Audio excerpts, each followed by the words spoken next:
Hello students, today we will see Force and Pressure chapter 3, the last part of the lesson. Previous two videos you have seen of the same lesson. Now we will see the next part of the lesson. Student, in previous video we saw about force and pressure, and now we will see atmospheric pressure. But before that you should know what is atmosphere. I think you all have learnt in previous standard what atmosphere means. The earth is surrounded by air from all sides. This layer of air is called atmosphere, right? Its density is high up to above 60 km from the earth's surface, and beyond that up to about 400 km its density is very low.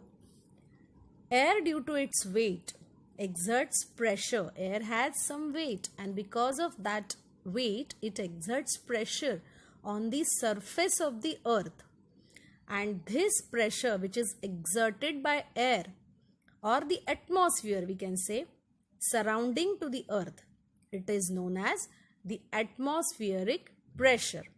Understood what is atmospheric pressure and how does it creates to the earth? Yes. Student, as you all understood that there is a atmospheric pressure around us. So why don't we feel that? Because the air pressure at the sea level is about 101 into 10 raised to 3 Pascal. This is the pressure that we carry on our heads. The cavities in our body are filled with air. The arteries and veins are filled with blood. Their pressure balances the pressure due to the atmosphere, and hence we don't feel the atmospheric pressure. Atmospheric pressure is the ratio of the weight of the air to the area of the surface of the earth. It decreases with the altitude as the density of air decreases with altitude, and also the weight of the air column above the given place. Sea level atmospheric pressure is about 10 raised to 5 Pascal. We don't feel it because the pressure of blood and other fluids in our body balances it. Atmospheric pressure is not a force, it is a pressure, meaning it acts like a force distributed over an area and acts normal to the surface of our bodies. Though the atmospheric pressure at sea level 101 into 10 raised to 3 Pascal is acting on a tabletop of size 1 meter square, the tabletop doesn't crumble down as the top has an internal equalizing pressure which prevents it from collapsing. Student, now again new concept we are learning, that is buoyant force. For this, take a plastic bottle, fix it tightly. Now place it in water and see. As you can observe in the picture below, it will float on water. Try and push it into the water. Even when pushed, it continues to float. This experiment can also be done with a plastic hollow ball. That bottle should be empty. Now fill the bottle with water.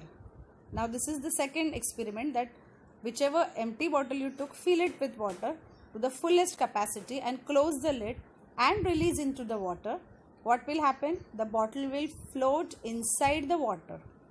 Why does this happen? The empty plastic bottle floats on the surface of the water. On the contrary, the bottle full of water floats inside the water but does not go to the bottom. The weight of the empty bottle is negligible as compared with the weight of the water inside. Such a bottle with water neither floats on the surface nor does it go to the bottom. This means the force due to gravity acting downwards, that is force G, force of gravity, must have been balanced by an opposing force in the upward direction, that is force buoyant, on the bottle filled with water. This force must have originated from the water surroundings in the bottle. The upward force acting on the object in water or other fluid or gas is called buoyant force, that is FB. So if you will tell to define a buoyant force, Then what will be the definition? The upward force acting on the object in water or other fluid or gas is called the buoyant force. Now, how it is decided that an object left in a liquid will get sink in the liquid, will float on the surface, or will float inside the liquid? So the answers is as follows. The object floats if the buoyant force is larger than its weight. The object sinks if the buoyant force is smaller than its weight. And the object floats inside the liquid if the buoyant force is equal to its weight, which forces are unbalanced in the above cases. Unbalanced force, that is magnitude of the unbalanced force acting on the object is equal to magnitude of the buoyant force of the object minus magnitude of the weight of the object. So the direction of the unbalanced force is the direction of the buoyant force.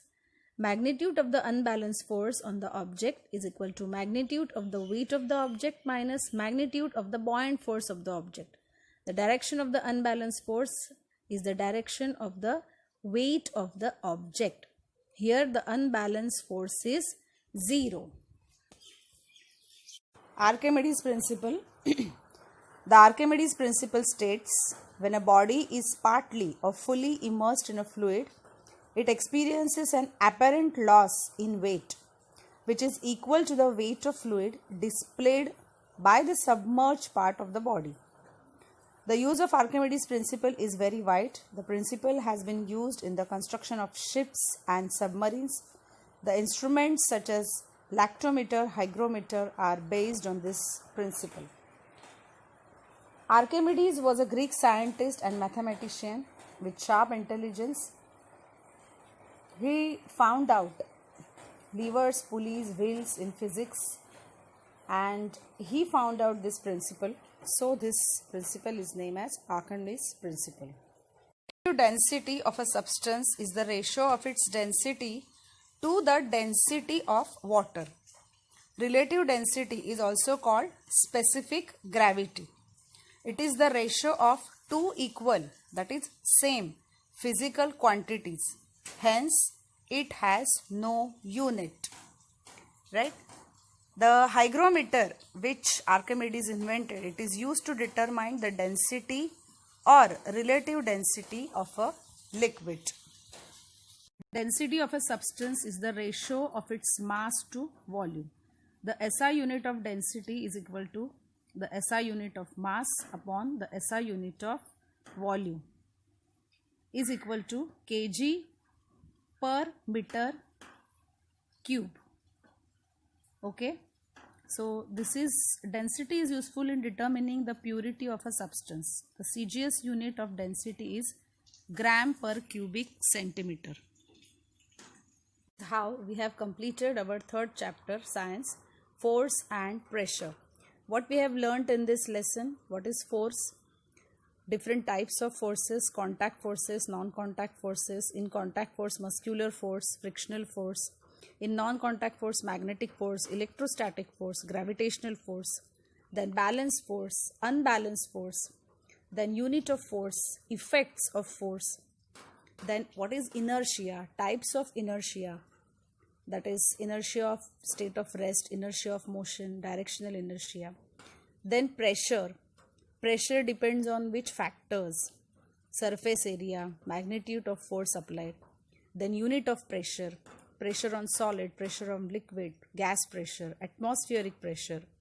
Buoyant force. Buoyancies depend on which factors? Volume of the object, density of liquid. Then Archimedes principle. And the lastly, density of substances and relative density. So these all points we have covered in this lesson. You all again read the lesson. Thanks for watching.